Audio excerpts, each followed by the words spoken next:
how this conference has been. It is at 5:05 on the last day. This is a roundtable, so there are no discussants, there are three presenters on civil society and how civil society activism has tried to tackle matters of global climate. Because the first speaker, Duncan Wigan, has to catch a flight to the airport, I want to quickly introduce him. There was an earlier reference made to George Orwell, and Duncan, in my mind, leads me to two associations with George Orwell. The first is surname is Wigan, which is a city in the northwest of England, and Orwell wrote a book called The Road to Wigan Pier, which ended with a plea for a fairer society. The second association is Orwell's essay on politics and the English language. It was an assault on the euphemism of political language. And Duncan doesn't mince his words, and that's how I would like to introduce him. His article in 2013 on financial derivatives was titled Fiscal Weapons of Mass Destruction. That's number one. The second thing, he's involved in a large-scale research project involving 1,400 researchers. And that one is called STEAM. Now, listen carefully. Systems of Tax Evasion and Money Laundering. So, Duncan, please, his history of tax justice network. Yeah, and the lesson there is you need a good acronym to get some money.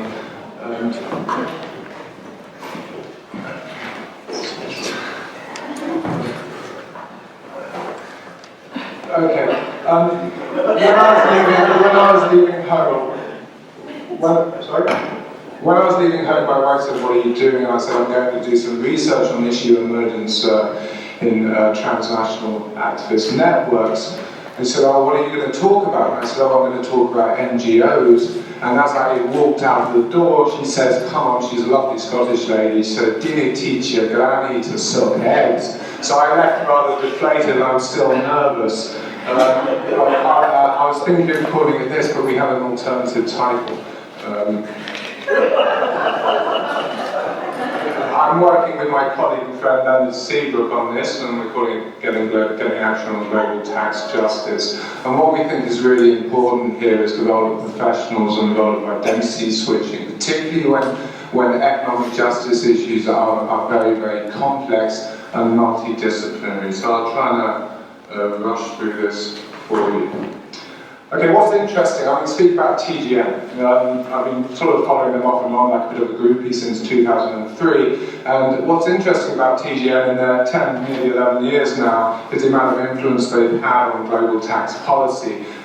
This is TGN's headquarters, and it provides a bit of a puzzle for us, because even in building it, John had to use the indentured labour of his son. So we have an organisation that is very, very short on resources, and normally we explain activation in networks on the basis of the characteristics of the issue, very emotional, very emotive, or the strength, the resources of the organisation. And obviously from this slide we can see that until very recently TGN was rather skint. In fact, I think until 2006 you only had one employee, and him indeed not claiming much of a salary. Okay. What do we mean by identity switching? I think to get activation within networks, you need to have people that can cross into, traverse different social domains. So let's take Jim if he's still in the room. Jim is an activist. He hasn't been in policy, but he's got huge scientific knowledge. He can produce big numbers, and he's got massive corporate experience. John, corporate experience, he's an economist, he's been in policy, and he's an activist. So these individuals are able to cross social domains and form networks on each level. And I think that's incredibly important of gathering credibility and catalysing action across the domains necessary on issues such as tax justice.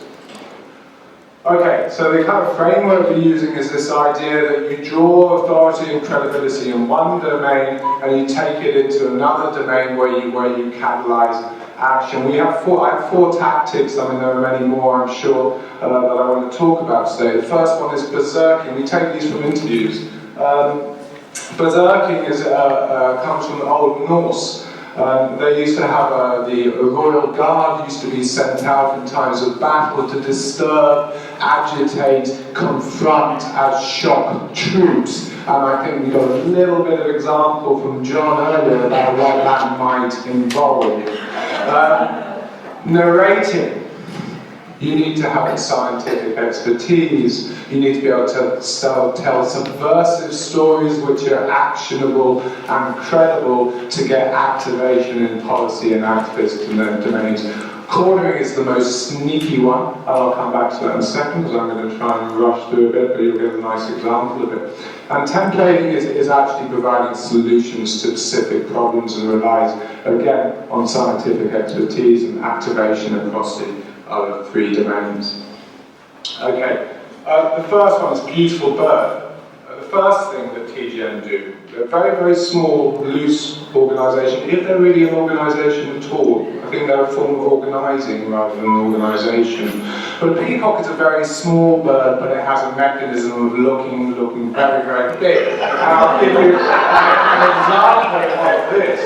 Right. If we have a search for tax justice on the internet, we see, oh my word, look at all the different organisations that are talking about this, but when you look a bit closer, they're all TGN in different guises, so they're looking a lot bigger than they really are. Key tactic number one, I think. Second tactic, narrating, telling stories to subvert the dominant narrative, and that's what TGN are often doing. The most famous one is to change the language, change the very language of capital, but specifically in this example, to change the very language of tax abuse, and to change it from being denominated as a peripheral phenomenon that occurs in something called tax havens. Havens are nice and safe and cozy, everyone wants to go to one, to talking about secrecy. And what you do when you use this language, you change the imagination of the problem.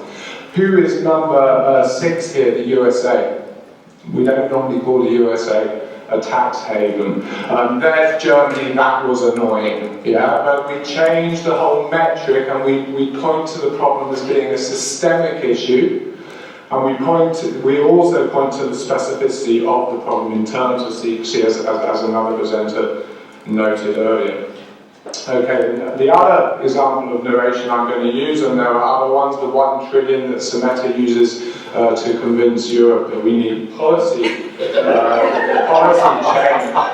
But this is Jim's number, 13 trillion pounds, which is hidden and secreted offshore, and the bottom of the graph shows you the interest that this particular number generated. Jim couldn't have done that without expertise, scientific expertise. It's incredibly important. And unfortunately, I couldn't get the cover of The Economist, which would have been even more impressive. Here's another one. This is cornering. Yeah. And this is really sneaky. Now, I was listening to the radio during the UK Public Accounts Committee grilling of the tech companies, blurry-eyed in the morning, and I hear John's voice and my ears pick up, and John Humphrey's speaking about a respected campaigner, John Christensen, who gives his opinion.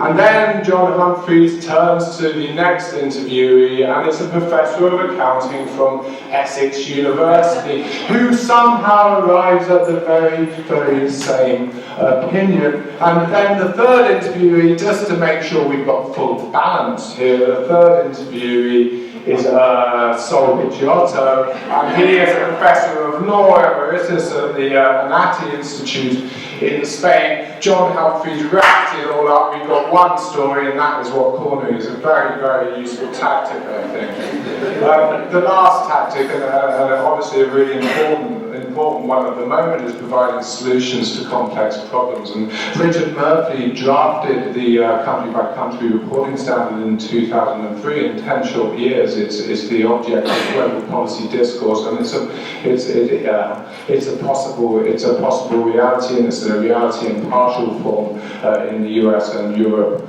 already. What's really interesting in here in terms of networks and NGO networks is Publish What You Pay generally owns this issue in terms of the extractives, and TGN went in there and did a bit of berserking, I think, and said, you guys quote from interview, NGOs don't get counting, so we need full numbers, because we don't have full numbers, we don't really know where the money goes. Publish What You Pay had been asking only for payments to governments as a check on corruption. TGN suggested, no, we need full accounting data because then we know where all the money goes. Circumventing a technocratic, enclosed, private authority called the ISB. Now, where's the person with the time? How am I doing? I'm doing okay. Good. Okay. Now this one is John. Now, another thing that TGN do is they get access to events and then they go bonkers. So I'll take two examples. I mean, there was a UK PAC hearing where Richard was invited in on the basis of his policy links and obviously on the basis of his scientific expertise. Now, I was watching that on video and I saw Richard doing this and I thought, he's blogging again, won't he just bloody listen? And I phoned him after and said, what were you doing? Why didn't you listen?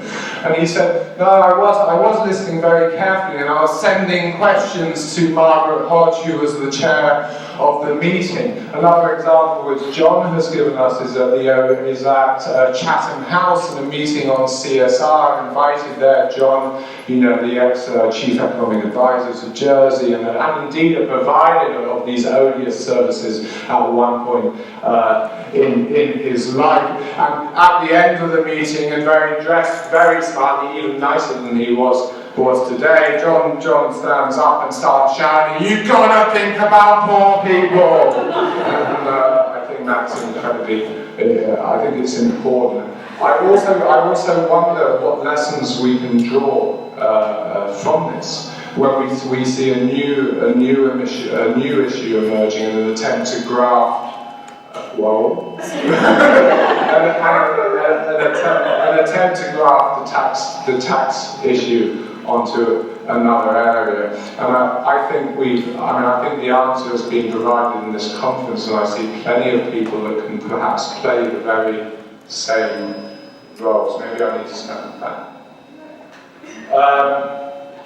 So let's try and find those individuals, not just the experts in human rights, and not just the experts in tax, but the experts who can broker between those areas. Those are the people that are going to, given this analysis, which I'm running away, so I don't get told it's total bullshit. But given this analysis, I think we need to find those experts, and we need peacocking, we need cornering, we need berserking, and we need narrating, and we need cornering. So.